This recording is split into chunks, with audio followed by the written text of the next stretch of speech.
اسلام کو اول وحدہ میں آغاز نبوت کے وقت اور آغاز وحی الہی کے وقت جب گھبراہٹ ہوئی تو اس وقت آپ نے اپنے درد کا، اپنے غم کا اور اپنے دل کی بات کا اظہار کسی اور کے سامنے نہیں کیا بلکہ ایک عورت کے سامنے کیا، اور وہ عورت آپ کی ازواج مطہرات میں سے حضرت خدیجہ الکبریٰ تھی۔ زملونی زملونی، مجھے چادر اڑا دو، مجھے کمبل اڑا دو۔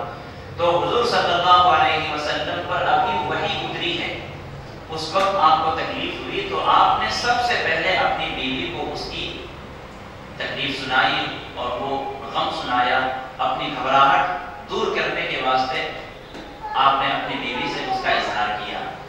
اور بیوی بھی کیسی تھی؟ حضرت خدیجہ الکبریٰ رضی اللہ عنہا نے جن چند الفاظ کے ذریعے سے جو آپ کو تسلی دی ہے وہ تاریخ کے صفحات میں آج بھی سونے کے پانی سے لکھے گئے ہیں۔ اللہ تعالیٰ نے ان چند جملوں کے ذریعے سے حضرت خدیجہ الکبریٰ کے ذریعے سے ایسی تسلی دی کہ وہاں سے آپ ایک سیکنڈ کے لیے پھر اور ایک قدم کے لیے آپ پیچھے نہیں ہٹے بلکہ آپ چلتے رہے اور پیغام الہی کو عام فرماتے رہے۔ دعوت الدین، دعوت التبلیغ کا سلسلہ جاری آپ نے فرمایا۔ تو پیغمبر اسلام کو اول وحدہ میں سکون کہاں ملا؟ بیوی کے پاس ملا، اور آپ نے اپنی بیوی سے کہا کہ مجھے ایسا لگ رہا ہے۔ اچھا، یہ تو پہلا واقعہ ہے، اور بالکل آخری واقعہ دے دیجئے۔ حضور اکرم صلی اللہ علیہ وسلم جب مرض الوفات ہوئے، بیمار ہوئے، اس کے بعد آپ کو بخار آتا رہا، درد سر ہوتا رہا، شدید بخار آتا رہا۔ اس وقت تمام صحابہ کرام موجود تھے، تمام حضرت ابوبکر، عمر، عثمان، علی اور عشرہ مبشرہ، تمام صحابہ اور دیگر تمام صحابہ، نہ جانے کتنے صحابہ تھے۔ تو آپ تو کسی سے کہہ سکتے تھے کہ اے میرے ابوبکر، میرے یار غار، آپ آئیے، میں آپ کے پاس بیٹھتا ہوں، میری کچھ باتیں سن لیجیے۔ لیکن وہاں بھی آپ نے کسی اور کا انتخاب نہیں کیا بلکہ آپ نے اپنے سر مبارک کو حضرت عائشہ کی گود میں رکھا۔ شروع میں حضرت خدیجہ الکبریٰ سے اپنے درد و غم کو سنایا، اور اب جب اس دنیا سے پردہ فرما رہے ہیں تو اس وقت بھی آپ اپنی بیوی کی گود میں اپنے سر کو رکھے ہوئے ہیں اور اپنی دل کی بات بتائی۔ اور یہ کیوں؟ آدمی اپنے دل کی بات اس کو سناتا ہے جو اس کے لیے رفیق ہو، غمگسار ہو، اور جو اس کا رازداں ہو۔ چنانچہ حضور صلی اللہ علیہ وسلم نے فرمایا کہ تم میں سب سے بہترین مرد وہ ہے جو اپنی بیوی کے لیے بہتر ہو، اور میں اپنی بیوی کے لیے بہتر ہوں۔ شروع میں، درمیان میں، آخر میں کبھی بھی آپ نے اپنی بیوی کے ساتھ ناانصافی نہیں کی، کبھی بھی آپ نے اپنی ازواج مطہرات میں سے کسی پر ظلم و زیادتی نہیں کی، ہر ایک کے ساتھ انصاف کیا، ہر ایک کو اپنی محبت بھری نگاہوں سے دیکھا، کسی کے ساتھ سوتیلا سلوک نہیں، کسی کے ساتھ غیر اخلاقی غیر باتیں آپ نے کسی بیوی کے ساتھ نہیں کی۔ تو میرے دوستو، لقد کان لکم فی رسول اللہ اسوۃ حسنہ، جب تک اس آیت پر ہمارا عمل نہیں ہو جاتا ہے، خدا کی قسم ہم اپنی شادی کتنی ہی مہنگی کیوں نہ کر لیں، اور یہاں نہیں، آپ چاند پر جا کر نکاح کیوں نہ کر لیں۔ بلکہ کچھ دن پہلے میں نے اخبار میں پڑھا تھا کہ کسی صاحب نے نکاح کے لیے جو دن اور تاریخ اور جو مقام طے کیا ہے وہ بہت نرالا۔ وہ مکے میں جا کر نکاح کریں گے، اور پھر وہ جمعہ کا دن ہوگا، اور پھر وہ جمعہ کے 2 خطبوں کے درمیان میں وقت ہوگا جو قبولیت کا وقت ہوتا ہے۔ سب کچھ ٹھیک ہے، لیکن اللہ کے رسول صلی اللہ علیہ وسلم کی تعلیمات کو اگر کوئی نہ اپنائے تو اس کا نکاح بابرکت بن سکتا ہے؟ نہیں بن سکتا۔ پیسے ہیں، دولت کے نشے میں آپ ہوائی جہاز پر نکاح کر لیں، مکے میں، مدینے میں کر لیں، لیکن تعلیمات الہی نہ اپنانے کی بنا پر معلوم یہ ہوا کہ وہ جو نکاح ہوا تھا مکے میں، وہ نکاح 6 مہینے میں ختم ہو گیا۔ تو آج بھی یہ واقعات ہیں، شادی مہنگی سے مہنگی ہوتی جا رہی ہے، لیکن شادی کا جو مقصد ہے میاں بیوی آپس میں ایک دوسرے کو دیکھ کر سکون حاصل کریں، وہ سکون کسی بھی حاصل نہیں۔ شادی ہوتے ہی 1 مہینے میں اختلاف شروع ہو جا رہا ہے، جہیز کے مطالبات اور حسب و نسب کی وجہ سے اور دولت کی وجہ سے اور چھوٹی چھوٹی باتوں کی وجہ سے میاں بیوی آپس میں دست و گریباں ہوتے ہیں اور طلاق اور تفریق تک یہ بات پہنچ جاتی ہے۔ تو میرے دوستو، میں یہ عرض کرنا چاہتا تھا کہ میاں بیوی آپس میں زندگی اس طرح سے گزاریں جیسے ہم دو دوست آپس میں زندگی گزارتے ہیں۔ ایک دوست دوسرے دوست کے دل کو رکھتا ہے، اور کس طرح سے رکھتا ہے کہ اگر وہ کھانا کھا بھی لیا ہو اور کہیں دوست جا رہا ہو ساتھ میں اور کہا کہ تھوڑا آپ بھی کھا لیجیے، تو وہاں یہ نہیں ضد کر کے نہیں بیٹھتا کہ نہیں میں نہیں کھاؤں گا، میں نہیں کھاؤں گا، کہتا ہے آپ کی محبت میں دو لقمہ صحیح۔ تو اپنے دوست کی طرح سے زندگی گزارنا چاہیے، بلکہ دوست سے اور بھی زیادہ محبوب، اس محبوب کی طرح سے زندگی گزارنا چاہیے جیسے اللہ کے رسول صلی اللہ علیہ وسلم نے اپنی بیویوں کے ساتھ زندگی گزاری۔ اور اللہ تعالیٰ نے قربت کے لیے جو لفظ ہو سکتا تھا، اس سے بہتر تو کوئی لفظ نہیں ہے۔ اللہ نے فرمایا ہن لباس لکم وانتم لباس لہن۔ اللہ نے فرمایا کہ اے شوہروں تم اپنی بیویوں کے لیے لباس ہو، اور اے بیویوں تم اپنے شوہروں کے لیے لباس ہو۔ لباس کہاں ہوتا ہے؟ جسم میں لگا ہوا ہوتا ہے۔ آپ بنین پہنتے ہیں، شرٹ اور جبہ پہنتے ہیں، یہ جسم میں ٹچ ہو کر رہتا ہے، بالکل ایک انچ بھی جگہ نہیں ہوتی ہے، بالکل یہ جسم میں لگا ہوا ہوتا ہے۔ اللہ تعالیٰ نے اس آیت میں اور اس تعبیر کے ذریعے سے اپنے بندوں کو یہ بتانا چاہا کہ اے شوہر تم اپنی بیوی کے ساتھ سوتیلا سلوک نہ کرنا، اپنی بیوی کو اپنے پاس اس طرح سے قریب رکھنا جیسے تمہارے لیے لباس ہے، اور بیوی کے لیے حکم دیا کہ شوہر کو وہ اپنا لباس سمجھے۔ اس میں کئی باتیں ہیں۔ لباس ایک تو قربت کی طرف اشارہ کرتا ہے اور دوسرا زینت کی طرف، کہ لباس سے جس طرح سے انسان کو زینت ملتی ہے، انسان کو اگر کوئی عیب ہو تو انسان کا عیب بھی چھپ جاتا ہے۔ تو اللہ تبارک و تعالیٰ نے عورت اس لیے پیدا کی ہے تاکہ مرد کے لیے زینت کا باعث بنے، اور کوئی عیب ہے تو چھپ جائے۔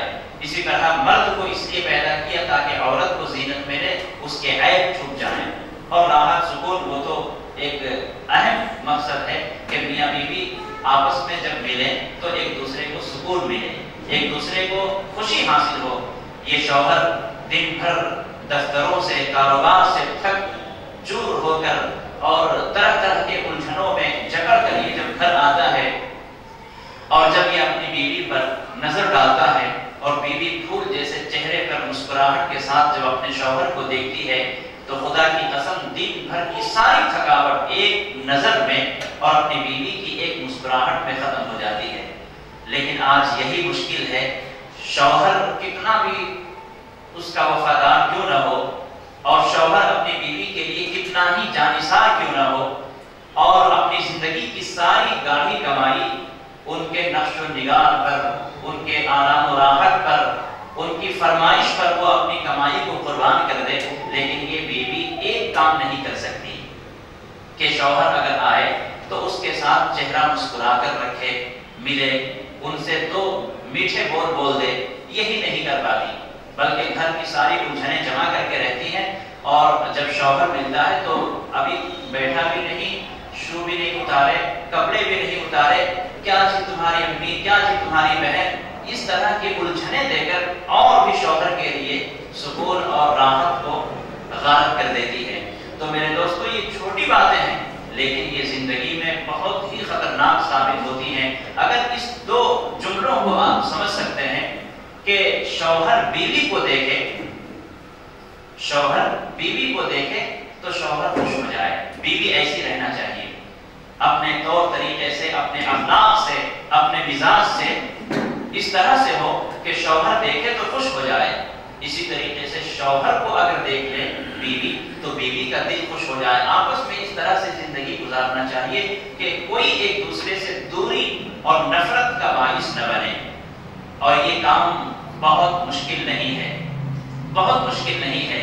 اگر دونوں تعلیمات اسلام پر اور تعلیمات نبوی پر اگر آ جائیں تو خدا کی قسم یہ جنت بن سکتی ہے، دنیا اور ہمارا گھر جنت کا نمونہ بن سکتا ہے۔ لیکن بس یہ ہے کہ شادی تو ہو گئی، شادی کے بعد کی جو زندگی گزارنا ہے وہ کیسے زندگی گزاریں، اس کی ہم نے ٹریننگ نہیں لی اور نہ ہم نے اس کی تربیت کہیں پائی۔ تو تربیت اور تعلیم اور اس کے اصول اور ضوابط ہمیں سیکھنا چاہیے. اور آپ آدھے ایک گھنٹے میں ساری باتیں نہیں سیکھ سکتے, نہیں آپ کے سامنے بیان کی جا سکتی. کتابیں جو ملتی ہیں اور خاص طور سے آپ جس عالم سے اور جس حضرت سے آپ کا تعلق ہو, آپ وقتاً فوقتاً ان سے ملیں اور اپنے اختلافات جو ہوں آپ ان کے سامنے رکھیں. انشاءاللہ وہ قرآن و حدیث کی روشنی میں جو بتائیں گے اس پر عمل کریں گے تو انشاءاللہ آپ کی زندگی سدا بہار بن سکتی ہے, خوشگوار بن سکتی ہے. بس ہماری زندگی اللہ کے رسول صلی اللہ علیہ وسلم کی زندگی ازواج مطہرات کے ساتھ کیسی گزری اس کا ہلکا سا آپ اپنی زندگی میں شامل کر لیں گے. انشاءاللہ 100% تو ہم تعلیمات الہی پر عمل نہیں کر سکتے, لیکن کچھ نہ کچھ تو ہماری زندگی میں آنا چاہیے. جیسے حضرت عائشہ صدیقہ رضی اللہ عنہا فرماتی ہیں کہ حضور اکرم صلی اللہ علیہ وسلم جب کبھی گھر میں تشریف لاتے تو مسکراتے ہوئے چہرے کے ساتھ تشریف لاتے. صرف بیوی کا قصور نہیں ہے. ابھی جو میں نے سنایا کہ بیوی ذرا ترش لہجے میں اور ترش روح ہو کر اپنے شوہر سے پیش آتی ہے, ٹینشن اور زیادہ ہو جاتا ہے, تو صرف یہ بیوی ہی کی طرف سے نہیں, ہمارے شوہر اور ہمارے بھائیوں کی طرف سے جو شوہر حضرات ہیں ان کی طرف سے بھی یہ زیادتی ہوتی ہے کہ آفس اور مدرسے اور اسکول اور فیکٹری اور کارخانے کی ساری الجھنوں کو اور سارے ٹینشنوں کو وہ وہاں اتار نہیں پاتے تو اپنی بیوی پر آ کر اتارتے ہیں. ذرا نمک دال میں کم پڑا یا سالن میں نمک زیادہ ہو گیا تو ادھر کی ساری الجھنیں اور تکلیفیں اس بیچاری بندی پر اتار دیتے ہیں. چنانچہ کئی واقعات ایسے ہوئے. ابھی کچھ دن پہلے اخبار میں آیا تھا کہ چائے نہ بنانے پر بیوی کو طلاق دے دی. چائے بنا کر نہ دینے پر بیوی کو طلاق دے دیا. دال میں نمک تیز ہو گیا تو بیوی کو طلاق دے دیا.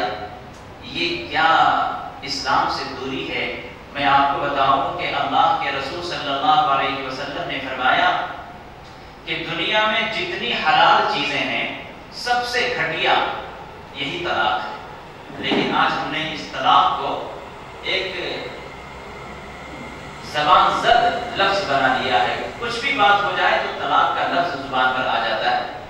زبان پر فوراً لفظ طلاق لے آنا یہ اس طلاق کے ساتھ استہزاء ہے.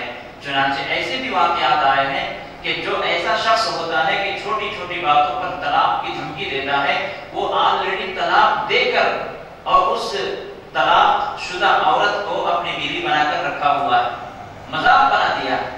طلاق شدہ مطلقہ عورت جس کے درمیان میں نکاح ٹوٹ چکا ہے اس کے لیے وہ حرام ہو چکی ہے, لیکن چونکہ طلاق کی اس کے نزدیک اہمیت نہیں ہے اور طلاق کی حقیقت سے واقف نہیں ہے, اس لیے اس نے اس کو اپنی بیوی بنا کر رکھا ہے اور حرام اور بدکاری کے گناہ میں مبتلا ہے. تو زندگی میں کبھی بھی طلاق کا لفظ اپنی زبان پر نہ آئے. اس کے لیے کئی مرحلے ہیں. جب طلاق کی نوبت آئے گی آپ علماء سے پوچھیں کہ حضرت اب کیا راستہ ہے میرے لیے. نکاح کے وقت میں آپ اپنے علماء سے مشورہ کریں اور نکاح سے وابستہ کوئی عالم جب پڑھاتا ہے تو اسی طریقے سے طلاق کے وقت بھی تو آپ ان سے مشورہ لے سکتے ہیں کہ حضرت اب ہماری گاڑی چلنا بالکل دشوار ہے اور کسی بھی طرح سے نکاح کی صورت نہیں ہے, لہذا کوئی راستہ بتائیں. وہ آپ کو حضرت بتائیں گے قرآن و حدیث کی روشنی میں. تو میرے دوستو, آج جو ہماری زندگی میں اور ہمارے مسلم معاشرے میں میاں بیوی کے جو جھگڑے ہیں, شاید کوئی کام اتنی پابندی سے نہ ہوتا ہو جتنا یہ ہو رہا ہے. لڑائی جھگڑے میاں بیوی میں بہت لڑائی جھگڑے. ہم اپنی بیوی کی چھوٹی سی بھی غلطی کو معاف کرنے کے لیے تیار نہیں ہوتے. پڑوس والے کوئی بڑی سی بڑی غلطی کر دیں معاف. اسی لیے کہا جاتا ہے کہ شوہر دن بھر اور رات بھر جس میٹھی اور نرم زبان سے پڑوس سے بات کرتا ہے اسی انداز سے ایک مرتبہ کم سے کم اپنی بیوی سے بات کر لے. اور بیوی جس محبت سے اور جس نرمی سے وہ پڑوس والوں سے بات کرتی ہے کم سے کم ایک مرتبہ 24 گھنٹے میں اپنے شوہر سے بات کر لے. زندگی جنت کا نمونہ بن جائے اور ہمارا گھر جنت بن جائے. لیکن ایسا نہیں ہو رہا. جب پڑوس سے بات کرتے ہیں تو ساری شیرینی زبان میں اور حلاوت آ جاتی ہے, اور جب شوہر سے بات کرنا ہوتا ہے تو ساری تلخی اور کڑواہٹ زبان میں آ جاتی ہے. ہم دوسرے کے لیے بڑے رفیق ہیں, مہربان ہیں, لیکن اپنی بیوی کے لیے خونخوار ہیں. کیوں ایسا ہو گیا؟ کپڑا کیوں وقت پر نہیں دھویا، کیوں یہ اس کپڑے میں آئرن نہیں کی، استری نہیں کی، اور یہ آج پکایا، یہ کیا پکایا، اس میں کوئی ذائقہ نہیں ہے۔ حضرت تھانوی رحمۃ اللہ علیہ نے ایک واقعہ نقل کیا ہے کہ ایک شخص کی بیوی بڑی ہی بدکار تھی، بدکار نہیں، بد اخلاق تھی، یعنی ان سے کبھی نہ کبھی کچھ نہ کچھ الجھن ہوتی ہی رہتی تھی۔ تو انہوں نے یہ سوچا کہ میں ان کو طلاق دے دیتا ہوں، لیکن طلاق دینے سے پہلے انہوں نے سوچا کہ یہ تو بد اخلاق ہے اور تعلیمات ان کے اندر نہیں ہیں اور اخلاق اچھے نہیں ہیں، اگر میں طلاق دیتا ہوں تو یہ کسی اور کے سر جائے گی، کسی اور سے اس کا نکاح ہو جائے گا، تو پھر ابھی تو مجھے پریشانی ہوئی، اب دوسرے کو پریشانی ہوگی، تو کیوں نہ میں ہی اس کی پریشانی کو جھیل لوں اور اس کو طلاق نہ دوں۔ چنانچہ انہوں نے طلاق دینے کا ارادہ بدل دیا اور اپنی بیوی بنا کر رکھ لیا۔ جب ان کا انتقال ہوا ہے تو کسی نے خواب میں دیکھا تو انہوں نے پوچھا، تو جب ان سے اللہ تبارک و تعالیٰ نے فرمایا کہ اے بندے میں نے تجھے معاف کیا، اور میں نے اس لیے معاف کیا ہے، وہ زیادہ عبادت گزار نہیں تھے، لیکن اللہ تعالیٰ نے فقط اس ادا پر اور اس نیکی پر ان کو معاف کیا۔ اللہ نے فرمایا کہ تو نے میری ایک بندی کو معاف کیا تھا یہ سوچ کر کہ یہ اللہ کی بندی ہے، کسی اور کے سر جائے گی، کسی اور کو تکلیف ہوگی، تو اے میرے بندے تو نے ایک میری بندی کو معاف کر دیا تھا، میری بندی سمجھ کر کہ وہ میری بندی ہے، تو آج میں تجھے اپنا بندہ سمجھ کر معاف کرتا ہوں۔ اللہ تعالیٰ نے ان کو معاف کر دیا۔ تو آج ہم جب دنیا میں چند روزے کی زندگی میں اپنی بیوی سے درگزر کریں گے، ان کی غلطیوں کو نظر انداز کریں گے، تو انشاءاللہ ہماری بھی بیٹی جب کسی کے گھر جائے گی اور ان کی کچھ غلطی نکلے گی تو انشاءاللہ وہاں بھی ان کی غلطیاں معاف کی جائیں گی۔ جیسے کو تیسا، اگر ہم کسی کی بیٹی کو ستائیں گے تو کل ہماری بھی بیٹی کو کوئی ستائے گا۔ تو یہ تجربے کی بات ہے کہ آپ خیر خواہ بنیں گے تو انشاءاللہ آپ کے لیے بھی خیر خواہ کا انتظام اللہ تعالیٰ کر دے گا۔ تو سب سے پہلے شوہر اپنی بیوی کو نوکرانی نہ سمجھے۔ سب سے بڑی بات یہ ہے کہ آپ ان کو دوست سمجھیں، محبوب سمجھیں، حبیب سمجھیں، ان کو نوکرانی اور غیر کی گھر کی نہ سمجھیں۔ جہاں یہ بات آ جائے گی، تیری میری کی بات آ جائے گی، وہاں اس طرح کا اختلاف ہوتا ہے۔ آپ یہ سمجھ لیجئے کہ اللہ تعالیٰ نے عورت کو لباس کہا ہے، اس سے زیادہ قربت کا اظہار اور اس سے بہتر تعبیر کچھ نہیں ہو سکتی تھی۔ میں اکثر یہ کہا کرتا ہوں کہ بھائی آپ اپنی بیوی کی چھوٹی سی بات پر اس قدر ناراض ہوتے ہیں، خفا ہو جاتے ہیں، آپ یہ بتائیے کہ آپ کی عورت سے زیادہ ابھی کوئی قریب ہے آپ سے؟ نہیں ہے۔ آپ کے جسم میں کسی بھی جگہ پر جہاں سطر چھپانا فرض ہوتا ہے، پوشیدہ جگہیں، وہاں اگر کوئی زخم ہو جائے تو وہاں کوئی دیکھ سکتا ہے؟ نہ باپ دیکھ سکتا ہے، نہ بھائی کے سامنے آپ کھول سکتے ہیں، نہ آپ کی ماں وہاں دیکھ سکتی ہے، نہ کوئی رشتہ دار وہاں جا سکتے ہیں۔ آپ کی اس پوشیدہ اور شرمگاہ کی جگہ پر، حیا والی جگہ پر اور سطر پر اگر کوئی زخم آ جائے، کوئی بیماری آ جائے تو وہاں سب سے پہلے یہی آپ کی بیوی صاحبہ مرہم پٹی کریں گی، اس زخم کو دیکھیں گی اور اس کے لیے علاج وغیرہ کا سوچیں گی۔ تو میرے دوستو یہ عورت آج بھی سب سے زیادہ آپ سے قریب ہے، لہٰذا ان کی چھوٹی چھوٹی باتوں پر اس طرح سے اکڑ اور غصہ دکھانا اور اس طرح سے ان سے ناراض ہو جانا یہ زندگی کو برباد کرنے کی طرح سے ہے۔ تو بیوی سے کبھی بھی ناراض ہو کر خدا نخواستہ چھوٹی چھوٹی باتوں پر آپ ناراض ہوئے تو اس کا ریئیکشن ایک دن بہت خطرناک ظاہر ہوتا ہے۔ اس لیے ہرگز اپنی بیوی سے ناراض ہونے کا موڈ نہ بنائیں، بلکہ نظر انداز کرنے کا مزاج بنائیں۔ نظر انداز کریں گے تو اللہ تبارک و تعالیٰ ایک نہ ایک دن آپ کی محبت ان کے دل میں ڈال دے گا، اور پھر انسان زندگی جس طرح سے گزارتا ہے اور جو نکاح کا فائدہ ہے اللہ تعالیٰ اس کو عطا کرے گا، دونوں جوڑے اس کو حاصل کر سکیں گے۔ ورنہ چھوٹی چھوٹی باتوں پر اگر اختلاف ہوتا رہا تو یہی اختلاف بڑھتے بڑھتے بڑھتے طلاق اور تفریق اور فسخ نکاح تک پہنچ جاتا ہے۔ ایک تو یہ بات ہے کہ شوہر اپنی بیوی کو اپنی محبوبہ سمجھے، نوکرانی نہ سمجھے، اپنا دوست اور اپنا رفیق سمجھے کہ درد و غم میں، خوشی اور غم میں یہی ہمارے ساتھ رہنے والی ہے۔ اور جس طرح سے حضور اکرم صلی اللہ علیہ وسلم نے اپنی بیوی کو اہمیت دیا کہ پہلے اور آخری اس دنیا سے پردہ فرما رہے تھے، دونوں موقعوں پر آپ نے اپنی بیوی سے اپنی دل کی بات کہی۔ اسی طریقے سے ہمیں بھی چاہیے کہ آپ اپنی بیوی کو اس قدر اہم سمجھیں۔ کوئی مشورہ ہوتا ہے تو آپ کسی غیر سے کرتے ہیں، کسی خارجی آدمی سے کرتے ہیں، تو وہاں یہ بھی آپ کو چاہیے کہ آپ اپنی بیوی سے پہلے سنائیں، اپنی بیوی سے مشورہ کریں۔ انشاءاللہ جب بیوی اور شوہر یہ دونوں مل کر مشورہ کریں گے، اللہ تعالیٰ اس میں خیر کے پہلو ڈالے گا۔ تو سب سے پہلے شوہر اپنی بیوی کو کمتر نہ سمجھے، نوکر نہ سمجھے، بلکہ ان کو اپنا ساتھی سمجھے، اپنی محبوب سمجھے اور اپنا رفیق سمجھے۔ اور دوسری بات یہ ہے کہ درگزر کرنے کا مزاج بنائیں۔ جب تک درگزر آپ نہیں کریں گے مسئلے کا حل ہو ہی نہیں سکتا۔ شوہر یہ چاہتا ہے کہ جس طرح میں ہوں اسی طریقے سے میری بیوی بن جائے، اور یہ ناممکن ہے۔ آپ نے سنا حضرت آدم علیہ السلام کی بائیں پستی سے حضرت حوا کی تخلیق ہوئی، تو مفسرین نے لکھا ہے کہ حضرت حوا کی تخلیق بائیں والی ہڈی سے ہوئی ہے، پسلی کی ہڈی سے، اور ہڈی وہ کیسی ہوتی ہے؟ بالکل یوں ہوتی ہے، کچی ہوتی ہے اس کے اندر۔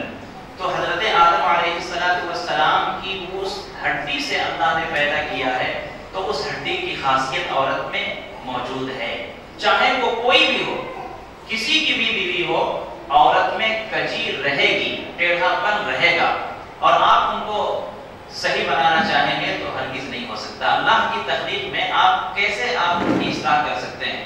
ہاں، اللہ تعالیٰ اگر چاہتا تو ہاتھ کی ہڈی سے پیدا کر دیتا جو بالکل سیدھی ہے، یا کسی اور ہڈی سے پیدا کرنا۔ اس ہڈی سے پیدا کرنے کا مطلب کیا ہے کہ اس کے اندر کجی ہوگی، اور وہی کجی اس کی خوبصورتی ہے۔ عورت جب رٹ جاتی ہے تو اس کو مناؤ، اس میں آپ کو لطف آئے گا۔ وہ ناراض ہو جائے، اس کے منہ میں مٹھائی ڈال دو، آپ کو مزہ آئے گا۔ اللہ تعالیٰ نے ان کو جس شکل میں اور جس مادے سے پیدا کیا ہے، اور جس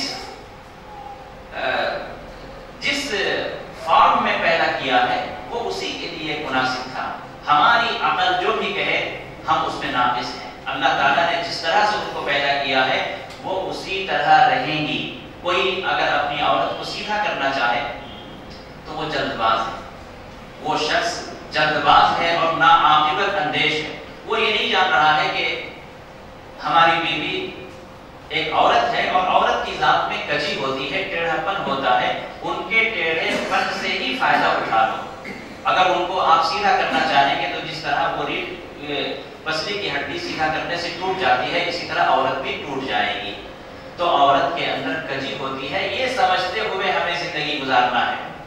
تھوڑی تھوڑی باتوں پر روٹھے گی، ناراض ہوگی، جلد باز ہوگی، تو ان کو ہمیں، اسی لیے تو مردوں کو اللہ تعالیٰ نے قوامون کہا ہے، الرجال قوامون علی النساء۔ اسی لیے عورت کو اللہ تعالیٰ نے جہاں شہادت کا موقع آتا ہے وہاں ان کی تنہا شہادت اور گواہی معتبر نہیں، وہ دو مل کر گواہی دیں گی تو اعتبار ہوگا۔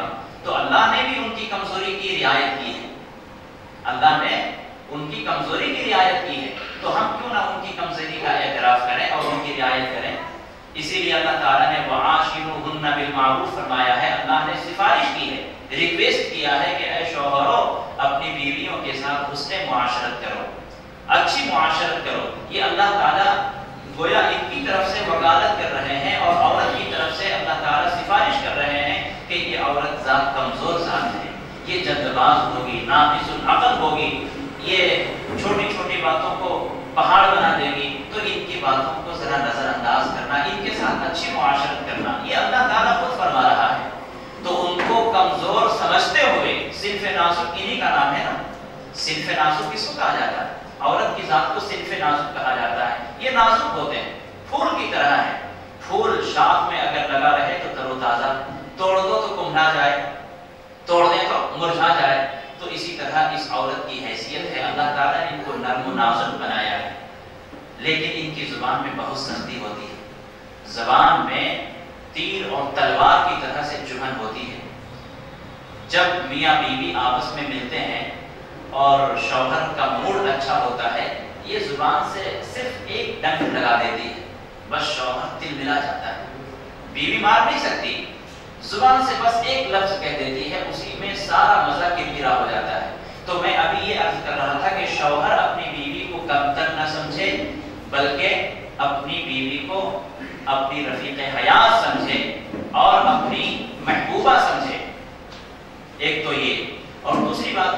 نظر انداز کرنے کا مزاج بنا لے. نظر انداز کا مطلب یہ غلطی ان کے ساتھ ہے ہی. آپ یہ لکھ کر نہیں رکھ لینا کہ گئے مہینے میں 4 تاریخ کو یہ غلطی ہوئی تھی نا، پھر یہ بات کیوں ہوئی، یہ سوال کریں گے تو بس مسئلہ ہی خراب ہو جائے گا. وہ غلطی ہوتی رہے گی اور ہمیں نظر انداز کرتے رہنا. بہرحال بات بہت لمبی ہوتی جا رہی ہے. اب میں بیویوں کی طرف سے کیا حقوق ہیں، ان کو کیسے رہنا چاہیے، کیا اپنے شوہر کو غلام بنا لے اور بندر کی طرح سے نچائے، اور کس طرح سے اپنے شوہر کے ساتھ پیش آئے. میرے دوستو، اللہ تبارک و تعالیٰ نے شوہر کا جو مقام اور مرتبہ دیا ہے اس پر ہم قربان ہو جائیں. اللہ کے رسول صلی اللہ علیہ وسلم نے فرمایا، اللہ کے بعد اگر کسی کا مقام اور مرتبہ ہوتا سجدہ کرنے کے لیے تو میں بیویوں کو حکم دیتا کہ وہ اپنے شوہروں کا سجدہ کریں. کسی کا سجدہ جائز نہیں، اللہ کے علاوہ کسی کا سجدہ جائز نہیں ہے. اگر جائز ہوتا تو عورتوں کو حکم دیا جاتا کہ وہ اپنے شوہروں کا سجدہ کریں، لیکن شوہر کے لیے بھی سجدہ جائز نہیں ہے. مطلب کیا ہے کہ اللہ کے بعد سجدے کے اعتبار سے قریب تک شوہر تھا سجدہ کرنے کے اعتبار سے، لیکن اللہ تعالیٰ نے سجدے کا حکم نہیں دیا ہے، اس لیے شوہر کو سجدہ نہ کریں. باقی جتنی اطاعت و فرما برداری ہو سکتی ہے وہ شوہر کی کرے گی. اگر شوہر کہتے ہیں کہ آج روزہ نہ رکھو، رمضان کے روزے کے علاوہ نفلی روزے مثلا آج روزہ نہ رکھو، نفلی نماز ابھی نہ پڑھو، تو بیوی کے لیے لازم ہے کہ وہ اس بات پر عمل کرے اور شوہر کی فرما برداری کرے. یہاں تک آتا ہے کتابوں میں.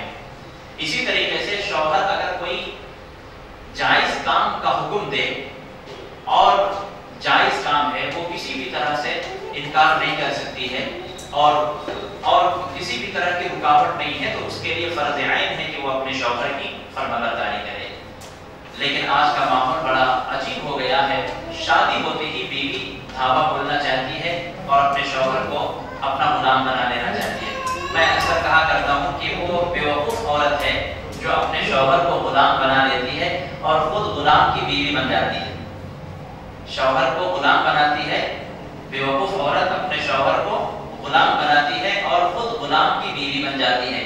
اور عقل مند وہ عورت ہے جو اپنے شوہر کو بادشاہ بنا دیتی ہے اور خود ملکہ بن جاتی ہے. عقل مند عورت وہ ہے جو اپنے شوہر کو بادشاہ بناتی ہے اور خود بادشاہ کی ملکہ کہلاتی ہے.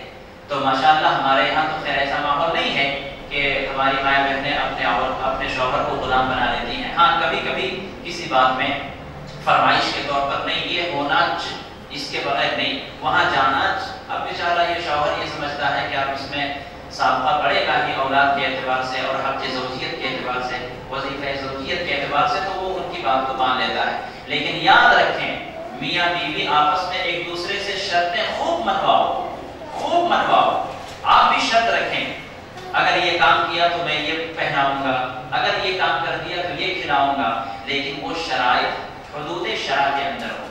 اگر شریعت کے حد سے کوئی بھی باہر جا کر شرط ہماری ہوئی تو وہ ہمارے لیے ہلاکت جان ہے اور آخرت کو تباہ و برباد کر دینے والی شرط ہوگی. جیسے ہماری عورتوں کی طرف سے شرط کیا ہوتی ہے، آج ہمیں وہ پارک کو جائیں گے، آج ہمیں وہ فلم دیکھیں گے، آج ہمارے گھر میں وہ سی ڈی لے کے آؤ، آج وہ ٹی وی لانا، اور غلط طریقے سے جو شرائط ہوتی ہیں اللہ ہم سب کو بچائے. اس طرح کی شرطیں لگا کر اپنے شوہر کو نافرمان بنا دیتی ہیں اللہ کے لیے اور اپنے لیے باعث ہلاکت بنا دیتی ہے. تو اس لیے میرے دوست میں اپنی ماں بہنوں سے بھی عرض کروں گا کہ اپنے شوہر کو غلام نہ بنائیں، ورنہ آپ غلام کی بیوی کہلائیں گی. اپنے شوہر کو عزیز بنائیں، اپنے شوہر کو بادشاہ بنائیں، اپنے شوہر کو آپ حکمراں